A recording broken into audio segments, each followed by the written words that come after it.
Saudara-saudari yang terkasih dalam Kristus Yesus, renungan kita pada malam hari ini tertulis dalam Injil Yohanes pasal 3 ayat 1 sampai dengan 13.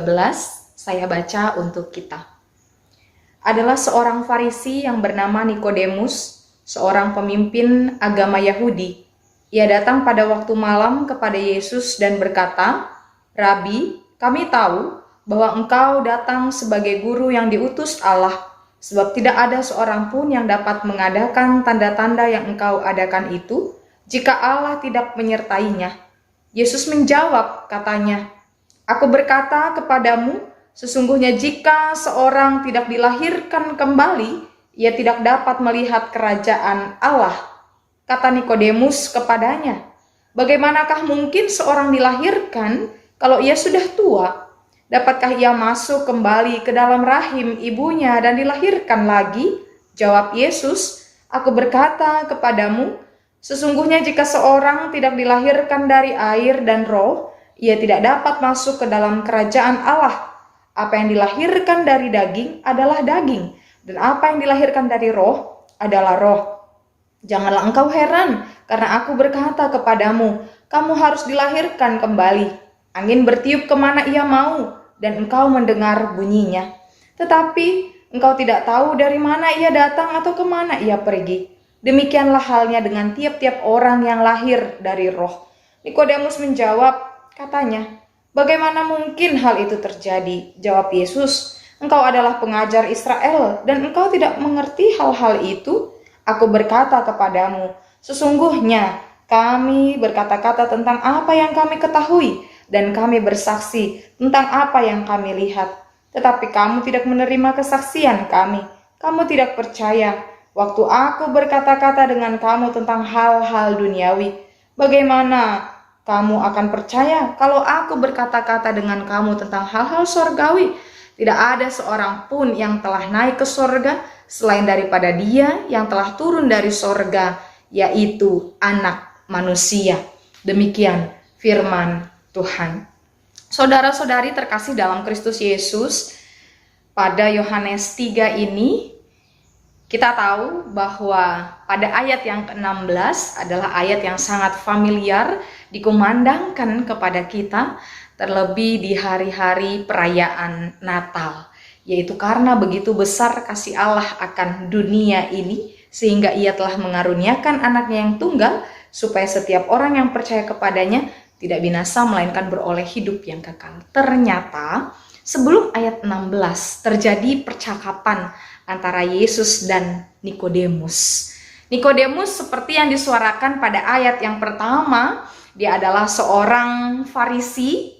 Dia bukan orang yang biasa-biasa saja dari kalangan Farisi, melainkan ayat 1 sangat menjelaskan bahwa dia adalah seorang pemimpin agama Yahudi pada waktu itu. Tentu dia adalah seorang yang sangat terpandang sebab dia adalah seorang pemimpin. Namun di ayat yang kedua, dia pergi menjumpai Yesus pada waktu malam hari. Mungkin ini adalah waktu yang tepat ketika dia harus bertemu dengan Yesus, mempertanyakan pertanyaan yang mengganjal di dalam hatinya. Lalu ketika bertemu dengan Yesus, dia mempertanyakan seperti yang tertulis pada ayat yang kedua.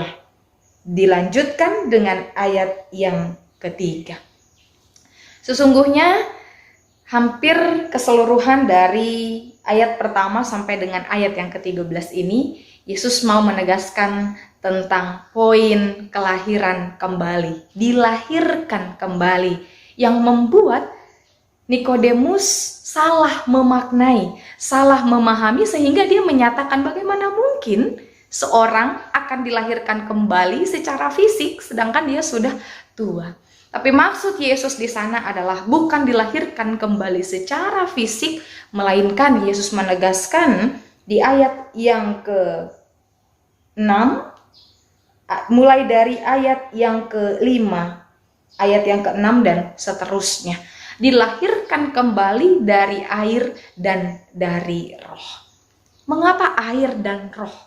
Air merupakan lambang keselamatan melalui baptisan kudus. Ketika seseorang dibaptis dengan menggunakan media air, di sana terdapat keselamatan dari Kristus itu sendiri. Maka ketika Yesus mengungkapkan kelahiran kembali kepada seorang Nikodemus, itu berarti akan ada keselamatan yang diterima bagi seseorang yang ingin dilahirkan kembali. Artinya dia perlu memaknai adanya pertobatan agar dia dilahirkan kembali, dan dia juga diselamatkan ketika sudah benar-benar mempersilahkan diri dan hatinya hidup percaya kepada Kristus. Dilahirkan kembali berarti bersedia menerima Yesus sebagai juru selamat di dalam hidupnya.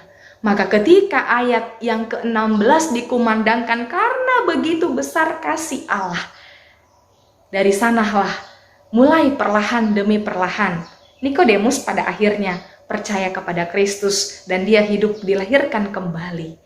Saudara-saudari yang terkasih dalam Kristus, kita hidup sampai saat ini itu karena penyertaan Tuhan, karena kasih Allah yang terus mengalir di dalam kehidupan kita. Lalu ketika kita pernah jatuh ke dalam kesalahan pun, dosa-dosa yang telah berlalu, kita ingin diselamatkan, maka yang perlu kita lakukan adalah bertobat kembali kepada jalan Kristus. Inilah yang dinamakan dengan dilahirkan kembali, mempersilahkan hati kita kembali terkoneksi dengan Tuhan itu sendiri. Pertobatan, lalu dosa kita diampuni, lalu dengan bersukacita kita memulai kembali koneksi kita dengan Tuhan. Saudara-saudari yang terkasih, masih banyak kesempatan yang Tuhan berikan kepada kita hidup di dunia ini.